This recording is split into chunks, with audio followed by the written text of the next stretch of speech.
وقد كان بالسقم دهرا طريق تقال العثار العظام به ويغدو الهوى ككبش ذبيح بذكر الإله تطيب الحياة تسر أسارير وجه صبيح wixii way la wareegeen ragii waa ka xoog badiyeen wax badan bay la wareegeen mutamaraadadoodii ugu dambeeyay ama aragtiyadooda ugu dambeeyay hadda waxay marayaan discrimination iskii bay dhaahdaan midab kala soocii dadka iyo xuquuqda dumarka ee la dacfinayo waxa ka hadhay kaliya bay dhaahdaan waa guurku bay yidhaahdeen waa sijin ama waa sex discrimination waa rape waa kufsi la joogteeyay bay yidhaahdeen gabadhan guriga lagu haysanaya xor ha u noqoto meeshay doontaa ka baxdo hadda waxay raadinayaan xaqa in nikaaxa la buriyo halkan caawa oo aynu taariikhda islaamku ay tahay 8 Ramadaan 1446 waxaan waafaqsan 8 Maarch 8 hadlayna ku hadlaynaa baaq sharafeen u diraynaa haweenweynaha adduunka gaar ahaan haweenweynaha muslimiinta baaqa oo muxaadaro baaq kan la mid ah mu'asasatu tawciya iyo sheekh Mustafa Ismaaciil hore ugu direen haweenka muslimiinta gaar ahaan haweenka Soomaaliyeed 2003 isagoo sheekh Mustafa xilliga ka hadlay in la yiraahdo gabadha muslimada ah waa la xoreynayaa muslimiinta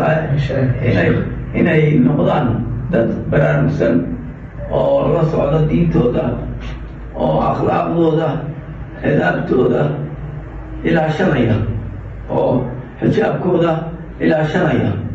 oo waxay diintu fartay raacaya oo wixii diintu ay ka reebtayna ka hadhaya sida ilaahay subxaanahu wa tacaala ورسولكم أمري إن إسلام فرينتها حاجة إلهي كتب جالسيو ومضى مسلمين تها لقاران مسلمين تها قالوا باهي إن إمارتي فشي عن الشرع هذا وافق سنين إمارتي أخلاقي أما نظامك مسلمين تها نظامك شرع قالت من هي يوحب ما هي إمارتي إن ليس كالقوة أنتم أوفر لك قالوا وهذه الشرع عسكره كتاب يسمها waxaan markaa kusoo dhaweyn doonaa gudoomiyaha mu'asasatu tawciya inuu isna yidhaahdo kelmaad sidaa uu sheegay sheekh Ismaaciil Caynaashe Jaamac waxaa jirtay in mu'asasatu tawciya al-islaamiya iyo sheekh Mustafa Xaaji Ismaaciil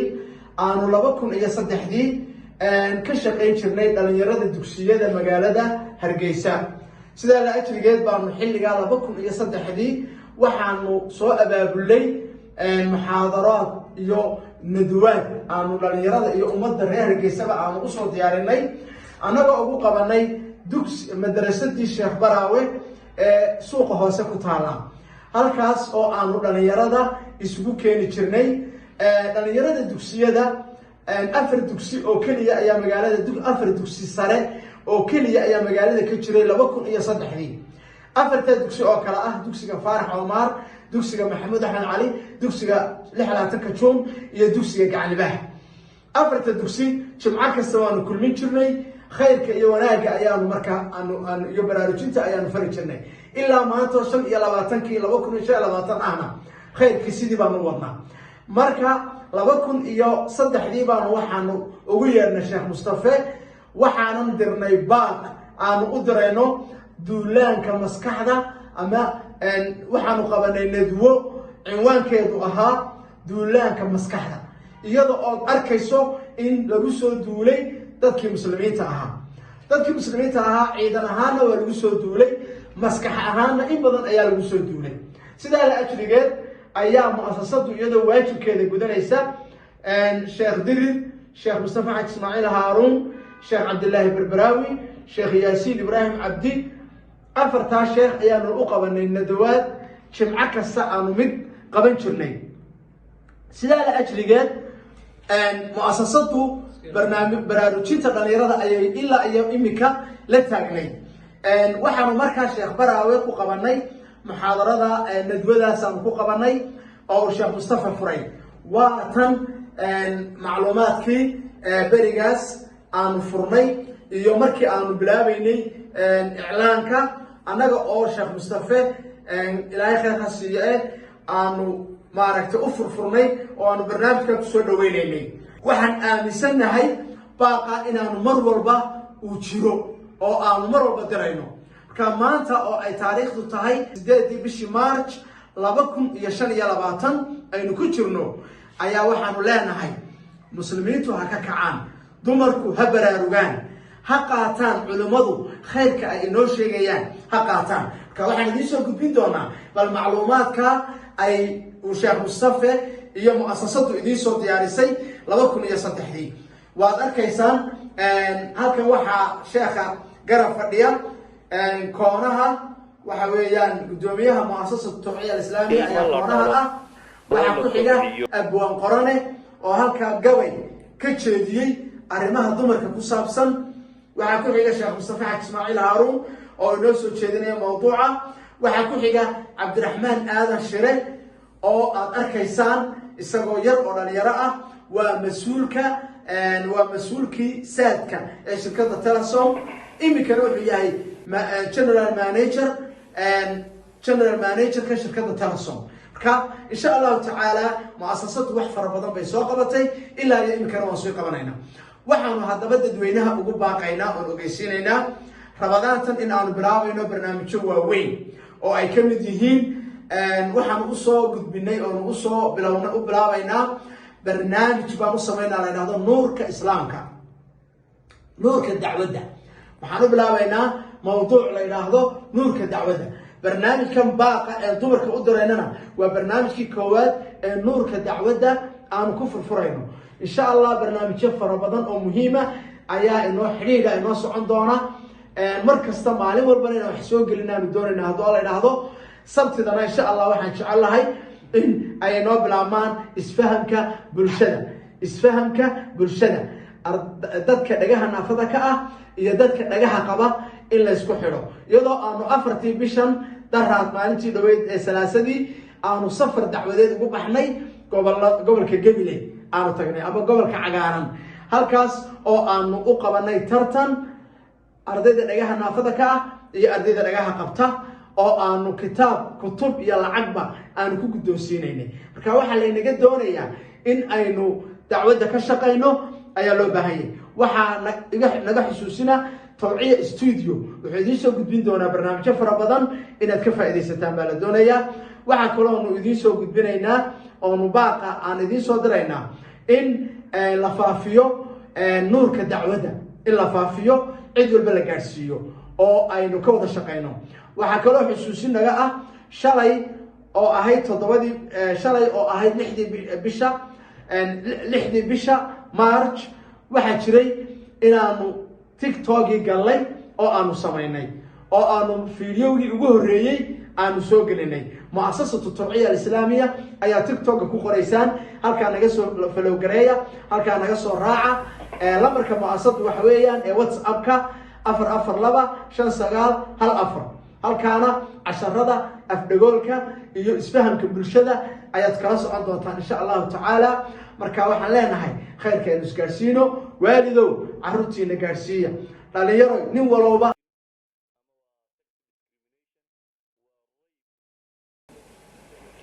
بسم الله الرحمن الرحيم الحمد لله والصلاة والسلام على رسول الله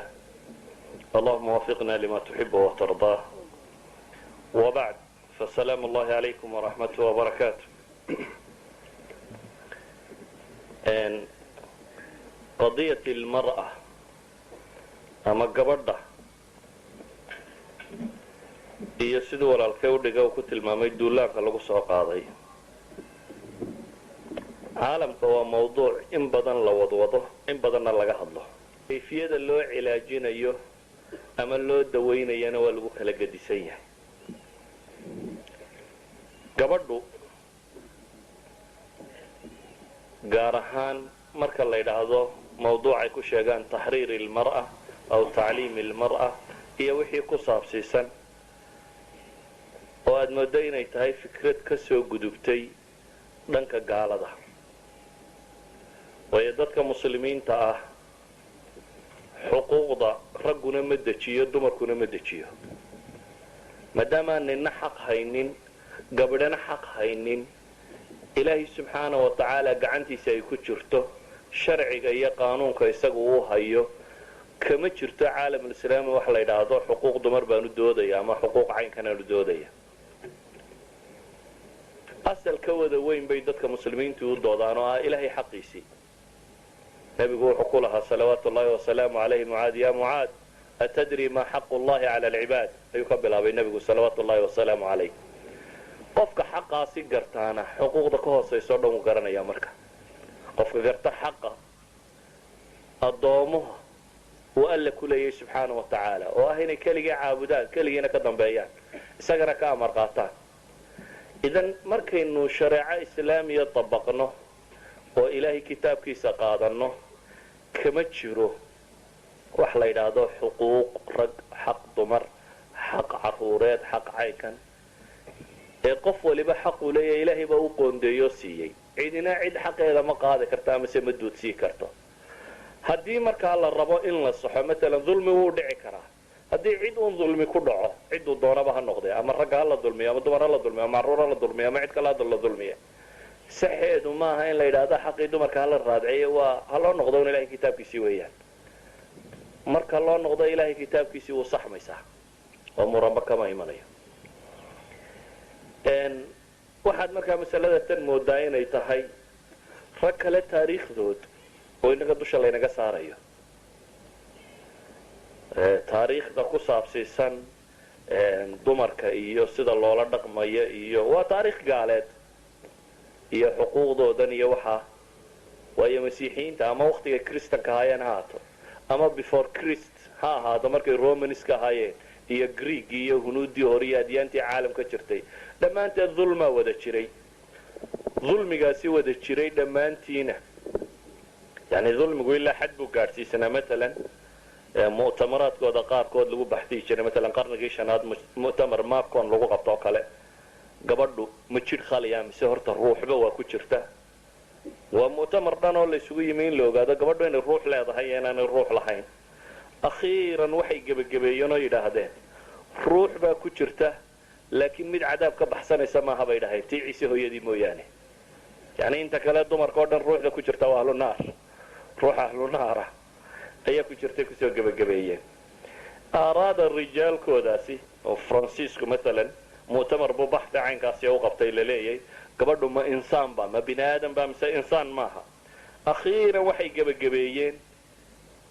waa insaan laakiin inay ninkuunu shaqaysaa loogu talagalay. waxaad garan kartaa markaasi afkaartaasi say usoo socotay ama loo soo wadwaday ilaa xad mu'tamaraadkooda qaarkood waa qabteen ruuxda ku jirta ama ruux bini aadan ba mise waa ruux xayawaan hadday ruuxiba ku jirto. waa mu'tamaraad dhan oo culamo isugu timi oo laga doodayo falaasifa joogto oo warkani joogo. waxaynu odhan karnaa reer galbeed taariikh madoobo noocaasay lahaayeen ilaa xad. qaanuunkan ingiriisiku 1805 markay taariikhdu maraysay waktigaa xataa qaanuunka ingiriisigu wuxuu ogolaa inuu ninku gabadhiisaba iibin karo. qaanuunka great britain wuxuu ogolaa inuu ninku gabadhiisaba iibin karo. weliba markaasuu qaanuunku xadiday qiimaha lagu iibinayo 6 beesadood kama badan karta buu yidhi. 6 beesadood bay ahayd waxa lagu iibin jiray uu ninku gabadhiisa ku gadayay. 1931kii 1931 baa nin ka midi nin ingiriisi islaantiisii iibiyey xaaskiisii iibiyey dabeetana dood maxkamadeed baa ka dhacday. akhiiran qaadigii wuxuu soo saaray qaanuunka 1805 in la joojiyay arrintan aanu xaq u lahayn. thawra alfaransiya markay dhacday waxaa bilaabmay aragtiyahan tirada badan leh. xataa thawra alfaransiyahan la yidhaahdo xuquuq bay raadcaynaysa iyo warkaasi ay sheegaan. waxaa mansuus ku ahaa maalan ilmaha yar iyo qofka waalan iyo gabadhu inay qaasiriin yihiin oo aanay lahayn tasarufaad gebigoodba inaan loo ogolayn. ilaa 1938 buu warkaasi soo socday. waa markay soo saarayeen 1881kii ayuu the Married Women's Act ingiriisku soo saarayeen rajaynaya waxaan u tilmaamayaa inaan sheego uun mujarrad taariikh aan teena ahayn in la rabo inta laynoo dhigo in la yidhaahdo dumarkii baa la xoraynayaa dabeetana innagana laynoo sameeyo ururo haweena ah oo dhammaantood waxay raadinayaan uu yahay in la xoreeyo haweenka cumuuman markaynu soo qabanno xataa falsafadoodii casriyada dambe مثلا مونتسكو maxaa la yidhahaa rosso voltaire august comte waxaasi oo dhami waa falsafadii qarnigii 18aad ee reer galbeedku waxay ahaayeen qoladii ka soo horjeeday xorriyadda dumarka iyo waxa la sheegay oo dhan علماء taariikh say ka waramaan waxay dhahaan thawra sinaaciya markay timi ama industrial revolutionkii ayaa bedelay noloshii mujtamaca oo baadiyiinta laga soo baxay magaalooyin la yimi oo warshadiye waxaan shaqaale u baahnaadeen shaqaale jaban baa bilaabmay shaqaalaha jaban waxa bilaabmay dumarkii in wax badan la siin waayo dumar iyo caruurtaba laga shaqaysiin jiray caruurtii qolaa u doodooday dumarkii xaqoodii baa la siin waayay akhiiran dumarkii waxay isku dayeen mudaharaad inay dhigaan kan inay sameeyaan xaqooda inay u doodaan xuquuqdoodii way wadeen maalinba mid bay dhacsanayeen maalin dhaweyd bay ahayd markii loo ogolaaday inay wax dooran karaan bale wadamada reer galbeed ee weli xuquuq bini'aadamkaan ka shaqeynaa qaar baa 71kii la ogolaaday gabadh inay food ku ridi kartaba Switzerland iyo 1971kii baa la ogolaadayba inay u footayn karto maaha in la dooran karo inay wax dooran karto Francisca 1945kii dagaalkii labaad markuu ka baxayay buu ogolaaday raggiisii intii badnayd madheen ingiriisku 1928kii buu ogolaaday xaqa inay wax dooran waayo dumarku waxay dhahaan xaqeena dhacsan kari mayno ilaa inaynu yeelano mooyaane dadkan la dooranayo inaynu inana kuwii arrimaheena u doodayo si aan u dooranno xaqul intikhab baa la siiyey waa soo wadeen xaqu tarshiix baa markii dambe la siiyey waa soo wadeen inay madax noqon kartaa loo soo ogolaaday waa soo dagaalameen dagaalkoodii الحركة النسائية العالمية waxay gaarsiiyeen xad غير معقولة dunida qaybo badan oo kamida waxaan oran karnaa waliba qaybaha reer galbeed way la wareegeen ragii waa ka xog badiyeen wax badan bay la wareegeen mutamaradadoodii ugu dambeeyay ama aragtiyadooda ugu dambeeyay hadda waxay marayaan discrimination iskii bay dhahdaan midab kala soocii dadka iyo xuquuqda dumarka ee la dacfinayo waxa ka hadhay kaliya bay dhahdaan waa guurku bay dhahdeen waa sijin ama waa sex discrimination waa rape waa kufsi la joogteeyay bay dhahdeen gabadhan guriga lagu haysanaya xor ha u noqoto meeshay doontaa ka baxdo hadda waxay raadinayaan xaqa in nikaax la buriyo oo guurku inuu yahay wali man adis bay dhahdaan tidadis bay ku sheegaan wali inuu yahay dheeraadku raggu doondoonayay marka guurkana ha laga takhaluso de waa kuwan hadda wada qaanuuni lusraba in la bedelo maxaa family loo odhan karaa reer maxaa loo odhan karaa laba nin isfuula waa reer labada dumar isfuula waa reer ninkii iyo gabadha isogolaa waa reer waxaana sheegaysaana kala laga baxay bay leeyihiin wax nikaaxan la yidhaahdo iyo guurkan iyo familigan oo dhamme waa wax lagu lumayo idan iyaga meeshaasay kala dhacdo su-aasha isweydiinta le waxa weeyaan inaga maxaa laynoogu yeedhaya haddaba inta aanan ka warramin waxa laynoogu yeedhayo waxaan jeclahay mawduuca horta aad baan u necbay inaan ka hadlo maaha mawduucaan jeclay waayo waa usluub min asaaliibihim saan loo wada ayaa wuxuu yahay baa asal afkaartoodii nooc ka mid umayn taxliilinayna laakiin intaanan o dhan waxay noogu yeedhaysaan waa qaldan yihiin ama waa saxan yihiin ama waa caynkan wixii way midho dhaleene maxay dhaleen su-aashaasa isweydiin leh xaraka nisaa'iya alcaalamiya lawadiyo midhay dhashay midhahoodii muxuu yihi waxaan jeclayay inaan waxoogaa midhaha horta dhashay ka warramo